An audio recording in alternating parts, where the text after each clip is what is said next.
this on. I've got to build up the volume. Oh, damn it. I'm sorry, Jamie. I think if you're on pause. Okay. I want to show you that Labor Day parade in Gastonia.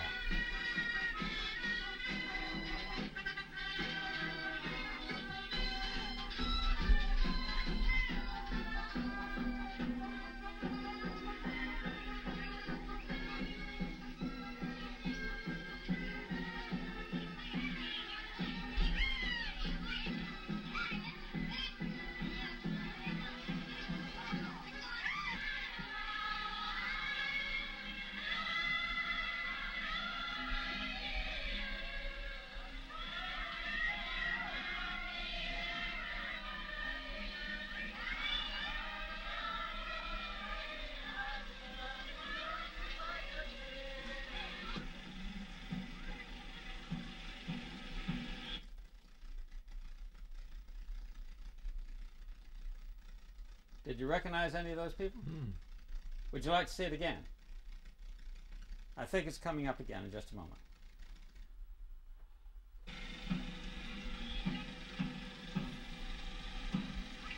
This is a long shot of the same thing.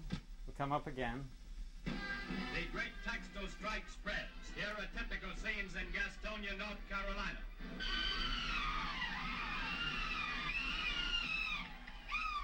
With the total on strike nearing 500,000, over 200,000 are out in the southern states where already lives have been lost and many wounded. At the first reports of bloodshed in the Carolinas and Georgia, President Roosevelt appointed a special mediation board in an effort to end growing disorder.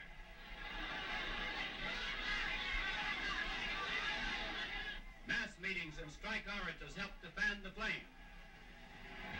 Fellow workers, we won't ease and cross-bag it in this country here. That's what we're fighting for, and that's what we're going to have. A mile of mills lie idle in Lowell, Massachusetts, with the workers crowding the streets.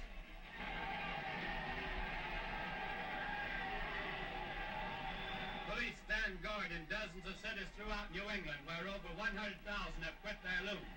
Frequent clashes with troublemakers and scores of arrests mark the walkout.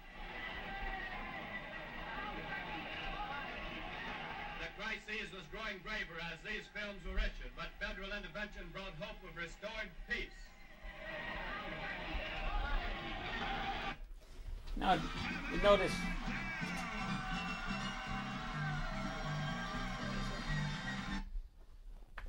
that was the newsreel with that scenes from New England as well as from Gastonia. That George, can you say that again? Yeah. That was the newsreel with the scenes from Gastonia starting it and then ending in New England. Mm-hmm. Did you remember seeing any of that kind of thing at the time? No. Mm-mm. Did you go to the movies then? Yeah, some. Watch a Western. But what about the newsreels that played before the Westerns? Well, we didn't have not in Gastonia newsreel not in the movies. I remember back then. Yeah. And there wasn't no TVs. That's right. Watching just a little old radio. There certainly weren't any TVs. Mm-mm. But tell us about your father going to that parade. I believe I recognized him there. I believe he had on a straw hat. Looked like that. I believe I recognized him right there in front there. I wasn't for sure. Well, why don't we run it again and see if you can recognize Hit that it. right the first start. Okay, we'll run it back and see. I gotta cut the... No, I can... This will run back, won't it? You know what, George? Yeah. There's also outtakes coming up. No, Funny cut it, shows. Jamie. I'm sorry. Turn it on. I'm sorry. Be so scattered. But Home. let me see if I Our can run it. ratings are higher than ever. Okay.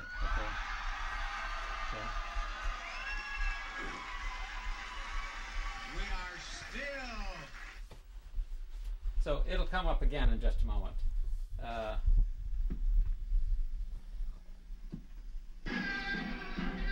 See that there right there, that towel and that white hat there? Right there. Yeah. That looked like him. Yeah. So, you know what? You gotta change this. I'm going back on it. Yeah. See if you could recognize your father. Well, they had the flag right up the front. Yeah, they always seem to have the flag. Okay, here we go.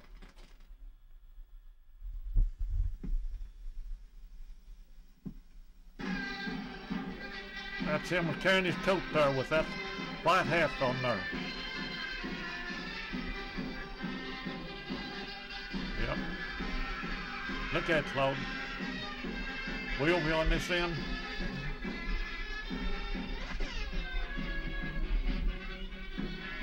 Recognize anybody else here? No.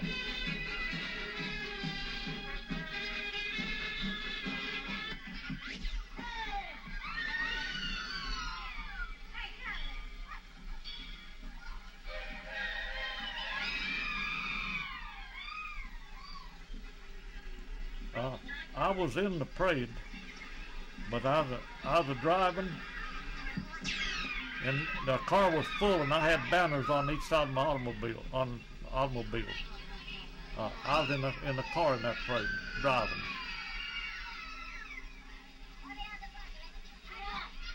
Now, I'm going to cut down the sound so you can just watch it from now on without the sound.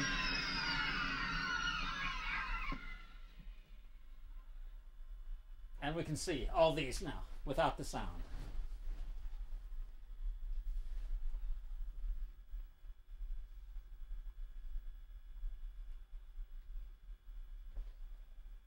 Look at all those women. Mm-hmm. It's a long shot.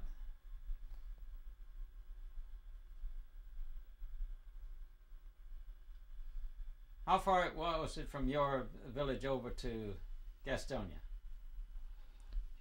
Around 2 miles. There's the man in the White House again. Yep. Again.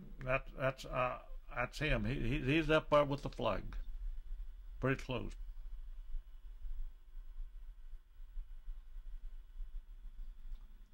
All the women.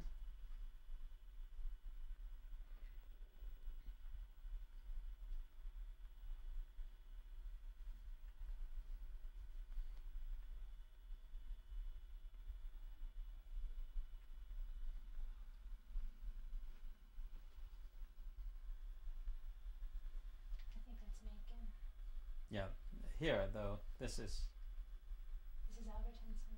This is Parkdale.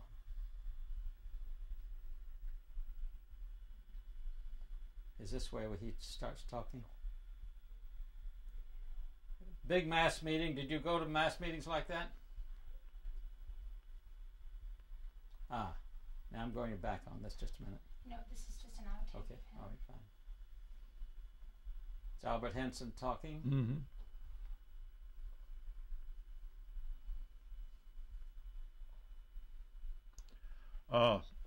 Reason I didn't go to mass meeting, we was tied down, closing the gate. The textile, the Flint manufacturer, they decided they wouldn't open to have to come to settlement. Grove Thread wouldn't do it, and most of us is tied down, holding the gates closed. That's the reason we didn't go out to some of they, and a lot of the mills in Gastonia they shut down, and thought they went along with the union. They wouldn't open up, see, but the Groves wouldn't. Do you know why the Grove wouldn't? No, I really don't. I guess they decided they'd maybe have enough to keep the plant running. Claude, do you remember, do you have any idea why the Grove? No, I don't.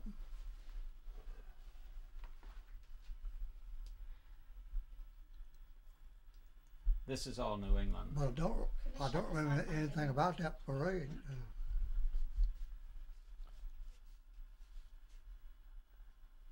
What was that, Claude? I said I didn't remember anything about the parade. wasn't in it, Claude? I No. bet you was in it. You wasn't in it? Prayed. I'm going to go fast forward then. It's not. It's backwards, George. Albert Henson. Everything in here is backwards. You mean the Albert? Anything else left of Gastonia Uh-huh. is backwards from here. Okay, so But the thing is, okay, we want them to speak about this. when I get the hiss when they're just talking and there's no audio on it. Do you know what I mean? okay. So I'll cut it just a moment. Don't yell. I'm trying to get up some cutaways. Okay, good.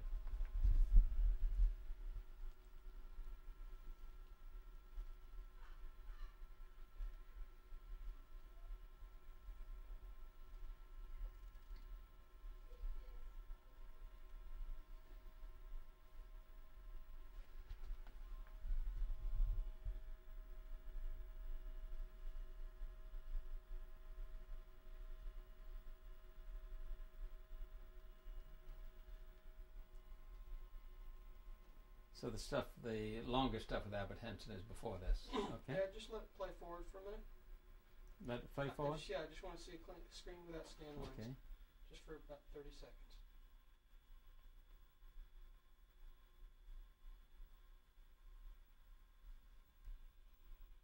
Now I'll go back again. 1 second, please.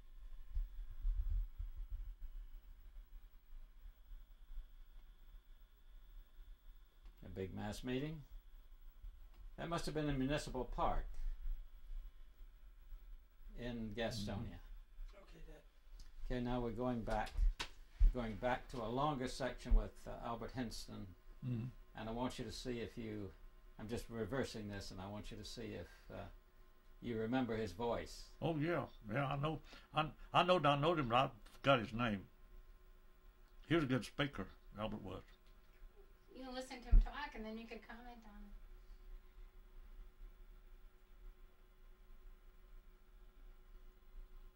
I'm just backing up now.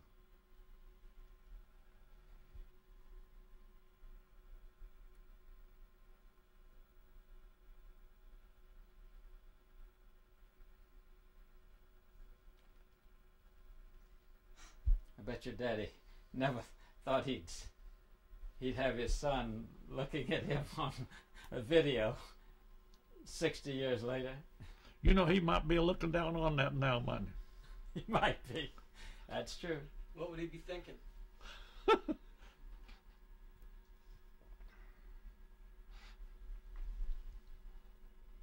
Well, as a preacher, you know where he is. Oh, he was a good man. This is just the outtake, George. You notice he said looking down, not looking up.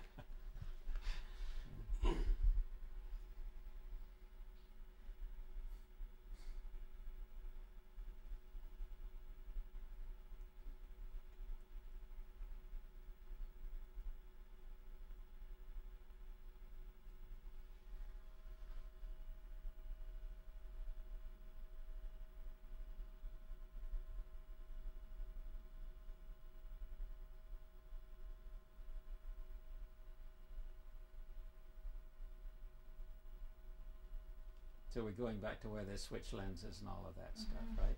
Okay. How you doing with your arms? Oh, fine. Okay.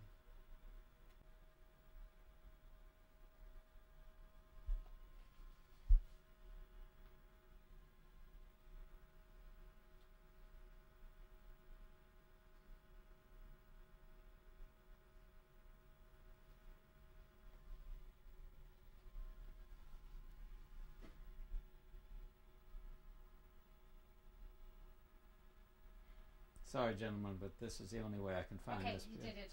You just got on. Was that it? I think. No, no. I'm afraid. I want to back this up a little bit.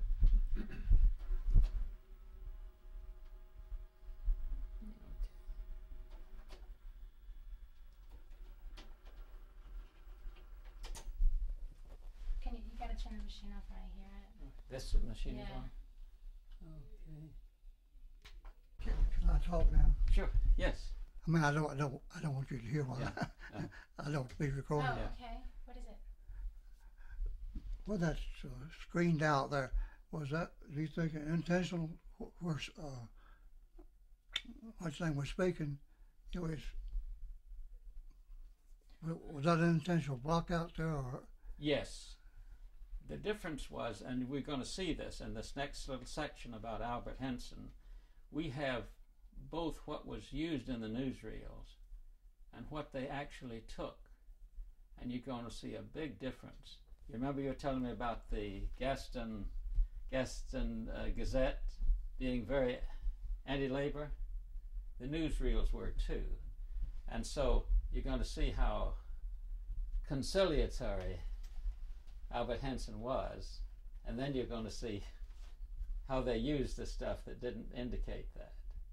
Tell us something about Albert Henson, what you remember about him. I don't know too much about him. I hadn't met him till the strike come on. I mean, to the organization. Only I know about him just hearing him speak, and all I've ever heard about him, I mean, everybody spoke well of him. Where did he come from? I don't know that. I don't know. I think he came from the Smyers. That's where he worked, I believe. I believe Yeah. you're right.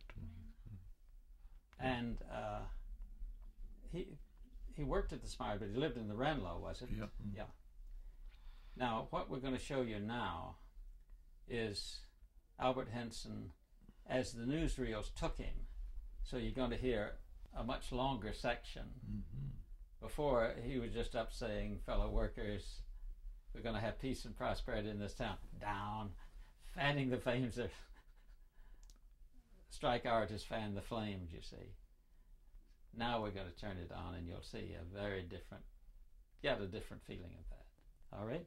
So I'm going to turn on VCR. Power. I turn on this. And let's see what's happening here.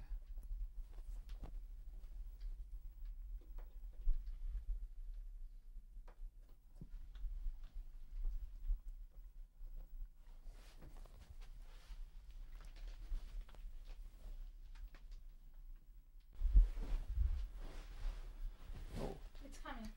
the sound is down, isn't it? No? I'm sorry, I have to go back on that. Sorry, folks.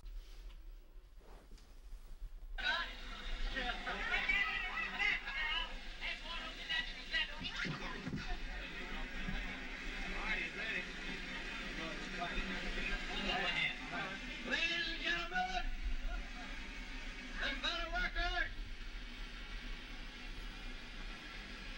and the laboring people at the Parkdale Mill,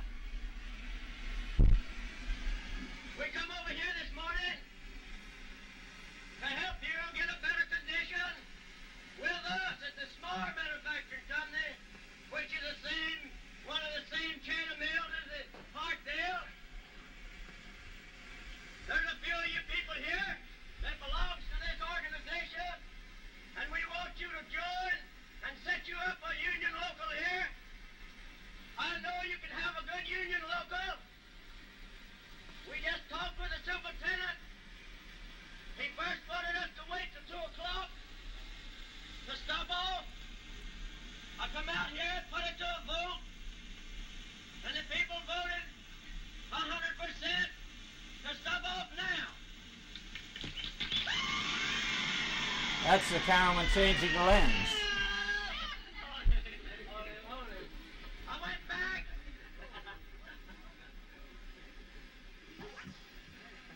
I went back in another conference with the superintendent, and he asked me how long we give him to stop off, which we realized that we have to give them time to raise their weights and take care of their rollers because we want to work again.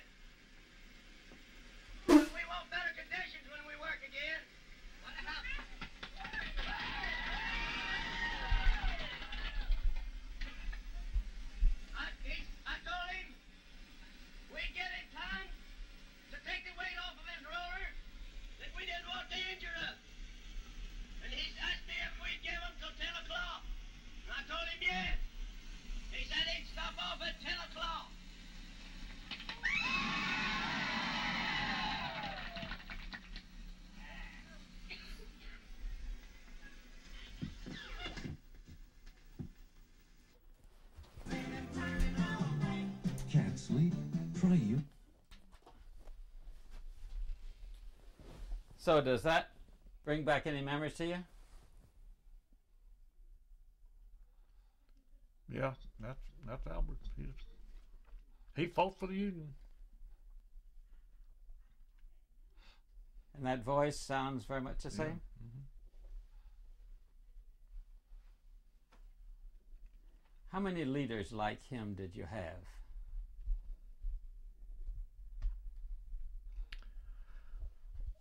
We not in Gaston County. We didn't have come out speak at public like that. He about the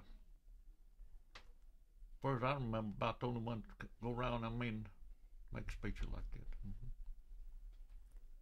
Do you know how long he'd been in the Union before he started doing this, before the strike?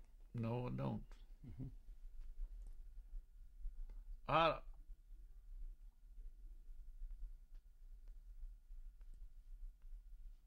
I imagine he got in when they started organizing during Gaston. I imagine he was about the first one. I imagine that's what I know about it. If he belonged to any other union before that, I don't know. Tell us about your father and the Union. Well, when I forget the fellow come to Gaston that organized, I believe he was from over towards High Point. Claude, do you remember his name? No, not at the beginning I don't. I remember his name not too long ago. I thought of him, and he come to Gaston and start the organization. Could it have been Paul Christopher? Or Alton Lawrence? You know any more? Say that again, please. I was walking Could it have been Paul Christopher? Seems like I don't hit. Or Alton Lawrence? That wasn't him. What about Red List? That's him. Red List. That's him. He's the one coming to Gaston to start the organization. That's him. Mm-hmm. Okay. Tell us about Red List. Excuse Well, me. It's with a K. Red List. Okay. Okay, and he's from Concord. he come in, talk to the workers. He'd have so many to meet, and he'd talk to them about the organization. And way I got, he felt that was the right time to organize. Ben Roosevelt come out, tell the workers they should organize. And the way I felt it, he felt that was an opportunity to organize the textile workers. When he come into Gaston, he started, just a small crowd. And we met with him, and that started. And we'd have a meetings, I believe, about once a week. We didn't go out to solicit nobody. We just, of course, we'd talk to them, when we meet them or in their work job. And when we organized, well, they wanted a president, vice president, and treasurer. So my daddy was elected to be the president of our local. Bud Hartman, he was the vice president. I don't remember the secretary. I don't remember right now who he was. And when we organized Groves Thread, when we had 80% union.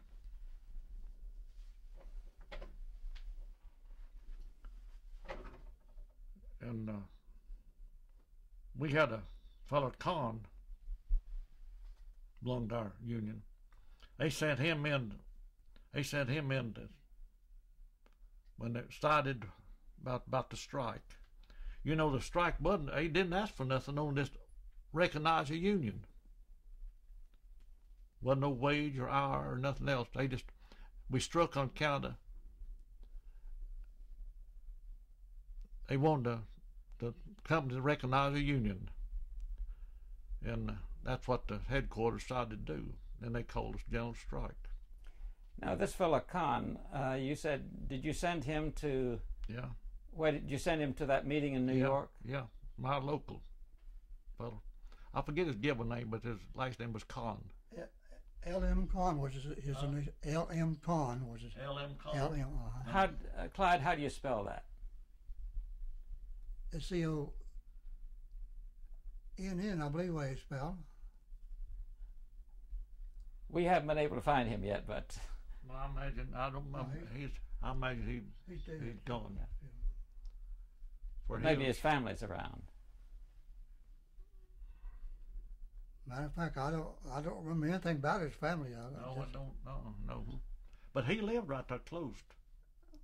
He lived there right close to where was the meeting there. Yeah. Mm-hmm. Why did you select him, do you think?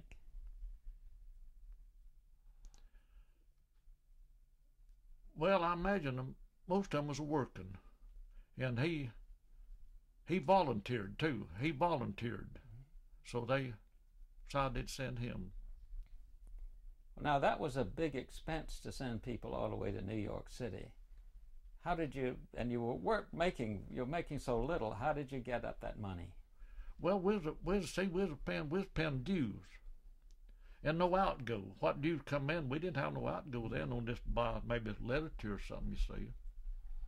Wasn't no expenses, so we had some of the treasure.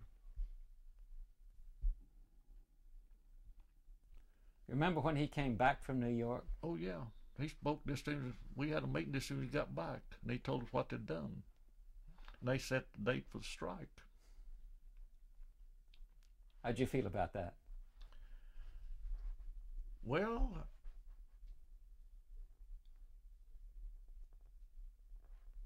I know that I was going along with it, but I didn't think, and even my dad didn't think, if they all should have called a strike that early. It's too early, for we wasn't organized, wasn't set up, and the treasure wasn't built up. And I thought it, and some other members thought it was striking too early. It shouldn't have been called. Now, we're interested in also in the women. Could you talk about the women being in the union? Oh yeah.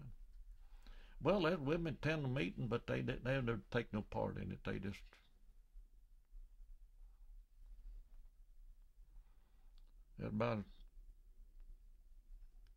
I imagine about the third of them was women, wasn't they? Yeah, I suppose. Yeah, about the third of them was women. I don't remember any time any woman ever speaking. No, they never speak on that. They had to take part in it. What about on when you started picketing? You mean closed it? Mm-hmm. Well, when ever local in Gaston County, they asked their officials of the mill, they asked them if they would just go along with it and close their plant. And I say the most of them did. For the two factories across the road, the Flint built, they closed dern. And they come over and help picket. They kept the front gate closed, and our kept the back gate closed. Now, did you ever think of them as a flying squadron, anything like that? No. Now, let's talk about that parade a little bit again. I just want to change battery real quick. Okay. 5 speed. Is it off now? Is it off? Yes, it's off now. I tell you, if you'll just ask questions, I believe it. Okay. You get more out of it. All right. If you could just hold it just a moment, and let us ask the and questions. I'll go get my notebook. Just getting ready, that's Yeah. all. No, you're told. Some of the delegates up there, they had a little bit too much drink reading the strike in. That's No, that's your say. That's your say. Yeah. See, Yeah. you hear it too, I guess. That the delegates in New York? We've talked to one fellow from Paterson, New Jersey, who was at that. Said that? No, he didn't say that. But he was there. He's the only fellow we've been able to find This who was might at have that been, convention. this might have been Yeah, sure, sure, yeah.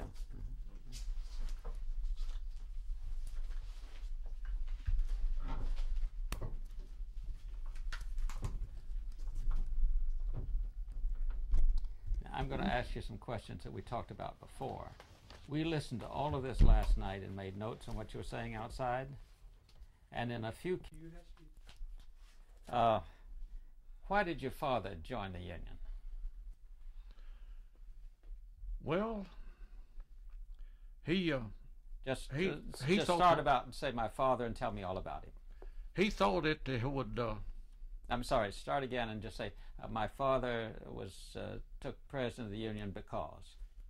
My father was a president of the Union because he believed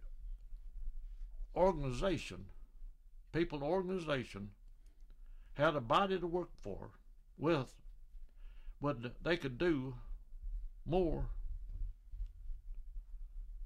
for the people that worked in factories. You take now all the manufacturer owners, they got their union, but they don't call it union. All the doctors, they got turned, but they don't call it union. And the laboring people, that was called union when they organized. So he thought it would help low-paying manufacturing workers could have a better living, better houses, and just live better. Why did they trust your father?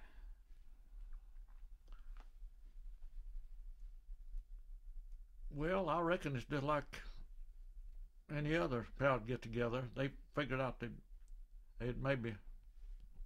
he'd do the job and they could trust him. That's the only thing I know. What qualities did he have? What talents did he have? Well, he was a Sunday school teacher,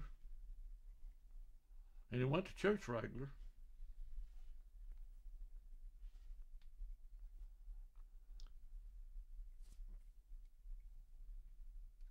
And being his son, of course, I'd say it that he was a good Christian man and his good father.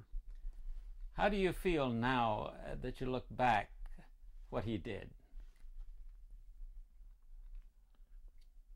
Well, it's in a way it's kind of sad to think back at what he was trying to do failed.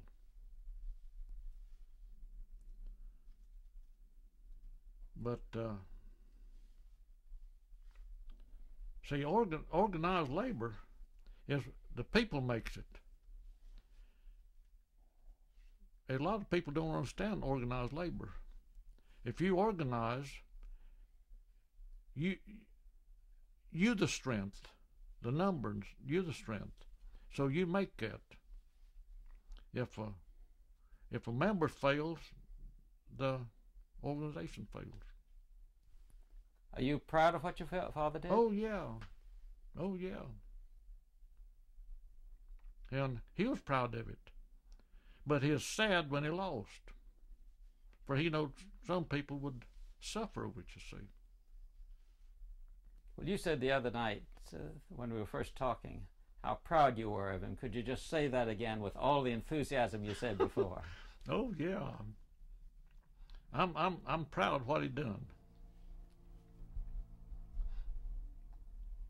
Okay, we're going to have to do that again because I want you to really build that up because you just fill that room with your pride when you say that before. Okay, again. Well, what I know about him, how he put his time and what talent he had in his organization I'm really proud what he tried to do.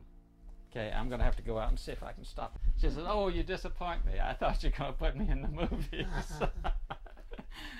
Okay, when are you ready, Jamie? We're there, speak. Okay, sir, I want you to say that again. I'm proud of my father for what he did, because you were really enthusiastic before, and we want to get all of that spirit.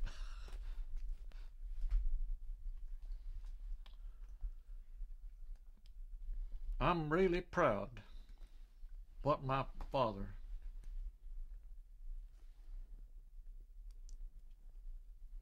tried to do for the working class of Gaston County. He done his best.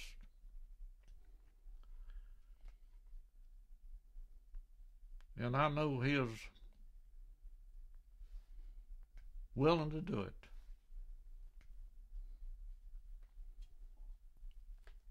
Now, at the time, what were you doing? What part did you play in the strike? Well, we'd take time about who'd be the captain at the gate, and I was put on several times being the captain of the gate. And what did that consist of? That was telling what could go in, what couldn't go in, and what we should do. How did you feed all these pickets? Oh, I felt pretty good about it. How did you feed them? Did you have a soup kitchen down on the line? Oh, no, we never, no, we didn't ever have that,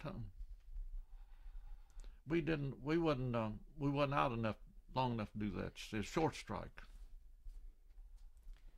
Now, tell me about what you did in the parade when you went into Gastonia that day. Well, I wasn't in the marching. I drove.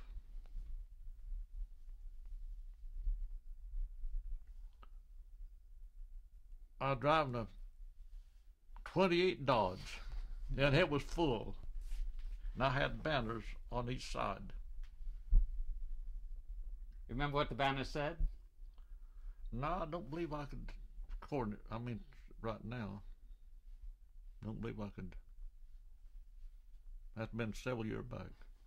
Several years. 60 to 59 years. Yeah. Okay. Why did you think, you've told us that they would,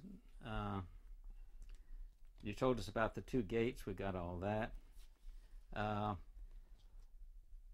Could you tell us again about how many you organized and how many stuck with you during the strike?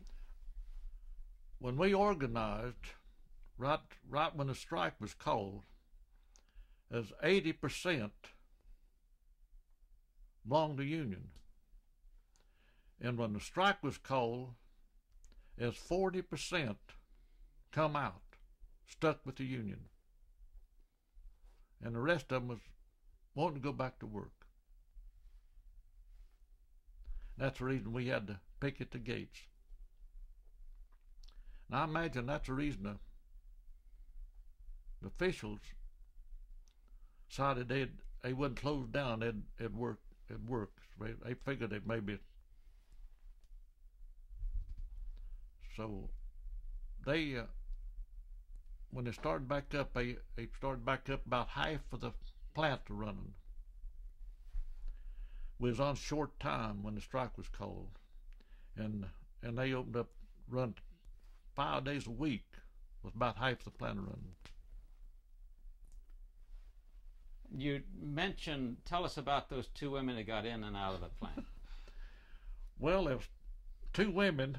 They wanted to show us they could get in, so they dug them in a hole under the fence and went in there. And they come up to the gates wanting out. Nobody would let them out. They had to go back and crawl out another fence like to come in. Do you remember that, Claude? I heard about it, but that happened on the other side from the back, on the back side. Right there, the old gymnasium. That's what come in at. After the strike was over, what happened to your dad? What did they say to him? Well, he knowed we'd lost the strike, and they told him if he'd just move off the village, that they'd put everybody back to work when they need them.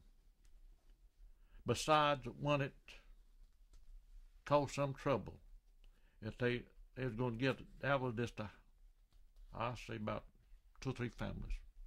That's about the only one that they thought any trouble, you see. So they called us back to work as got orders and started up. Now, what happened to you? Well, I was out 6 months work. And Claude, what happened to you? I was not put back to work, so I worked on the FERA for 11 months. So I was out of work. What was the FERA? Yeah, FERA. What was that? Let's see. That was Federal Emergency Relief Administration. I believe that's because we have so many alphabets used of the alphabet used back then. What about you? I worked on it too. Well, they had the strikers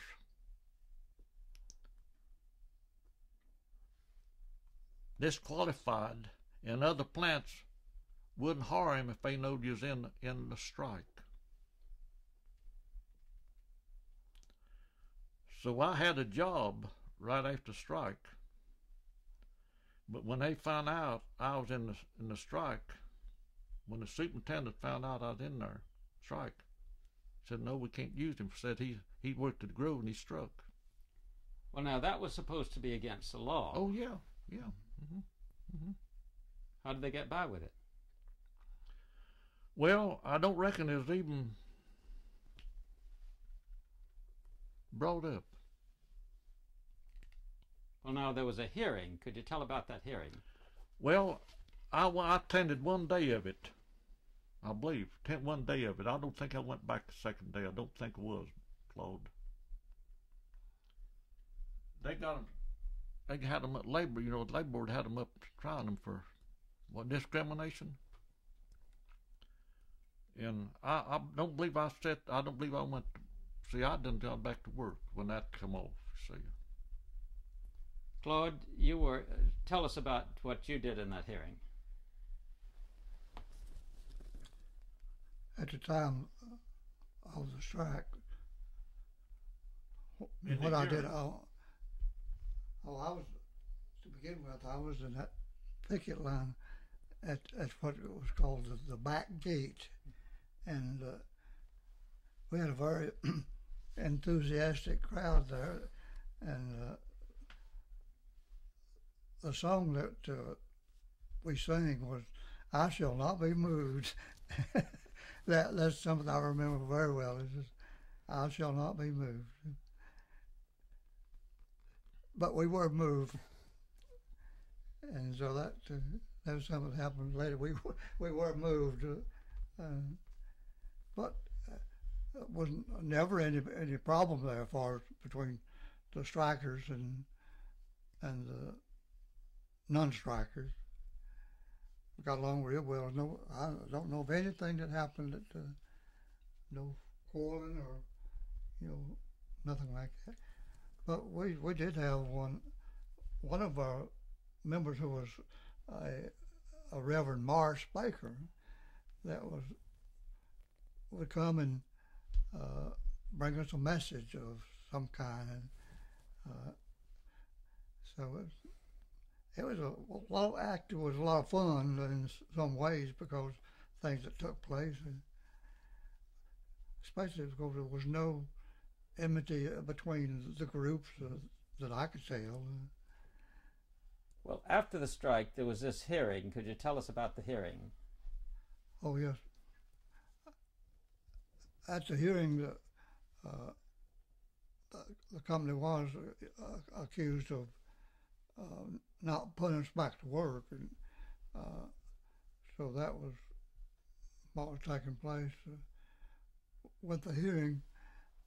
Then various ones were called to testify about different things, and so whoever, I don't remember the name of the person that was our defender, but he asked him the question why we hadn't been put back to work, and the company said they had put back to work, and we're going to put more back to work, and the only ones that had not been put back to work was what was the word I used? The troublemakers? That's right. The undesirables? That was what they termed it, that we were the ones that had not been put back to work were the undesirables. That's right. And so that I remember very, very well. Well, he spoke about would sing a song, Not Be Moved. We wasn't moved. When the strike is over, when they call the strike off, that's when we quit picking. So we didn't, we wasn't moved. As long as we picked it, we held them. Do you think they were wrong to call the strike off? No, we done lost. Ever where they had to picket, they was bringing in the National Guards to open up the plant. So I would have busted anyway. They was wise to call it off. Thought maybe it had helped with calling it off, but we lost. They're going to bring in the guards and open up all the plants where there's a picking. See. So when you realized that you had lost, everybody just said, "Well, let's go back to work and handle it in sort of an honorable manner." Yeah. Okay, now you were telling us something about your father and a politician. Could you talk about that again? Oh yeah, he always worked for the Democrat Party. He was a great Democrat. And I expect the gates had done been open at our plant. But the sheriff told him, Gaston County, go ahead and close them. And he would not send no deputy out to open no gates. So they had to bring in the National Guards, the only way they could open them up. Why did you think the sheriff did that? Well, I guess he had some sympathy for the strikers. And me and my daddy was a big politician working. I guess he wanted to. That's the reason he wanted to hold him in Gaston County. For he done had the whole family a job and a house. See, my dad didn't have to leave Gastonia. He done out his own. What happened to him? He went to Caldwell County, went back to farming. He run a 200-acre farm. Feller Hoover owned the farm, and his clerk was court of Caldwell County. And he let him have that farm, run it just like his own, $200 a year, and furnished 2 big horses. And my daddy run that farm just like his husband till he retired. Yeah, now I'm going to suggest we cut just a moment and give you a little rest, Judy. Yeah. And could you say that again? You tell us all the good stuff when we're not ready. We're there, Dad. Okay. Could you say that again, sir? You said, Yeah, we were on. Yeah. Mm-hmm. Okay. Is it cut off? No, it's on. you were saying some of the strikers didn't want to quit. Okay, well, we don't have to do that. Now, we want to go back a little bit. Tell us when you were born and when you first started working in the mills and when you first got involved in all of this. Well, I worked in the mill when I was 14-year-old. I'm what you call a fifth grade dropout. So. When were you born? 1909, 15th April. And what did you do when you first started working in the mills? They're starting up a new mill, number 2 mill, Grove Thread Company. My first day work was taking out machinery out of boxes and washing the oil and grease off of them, keep them rusting. That was my first day's work. And I done that to the, got enough spinning frames up, and I went to Dolphin. And what did they pay you then?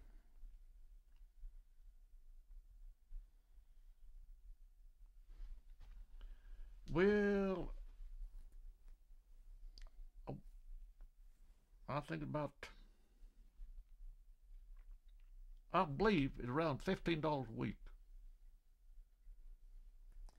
Okay, and when did you come to the Grove? 1920.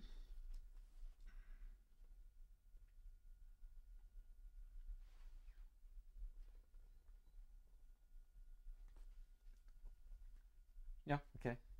Cut it off. Gotta reload. Okay. It's off.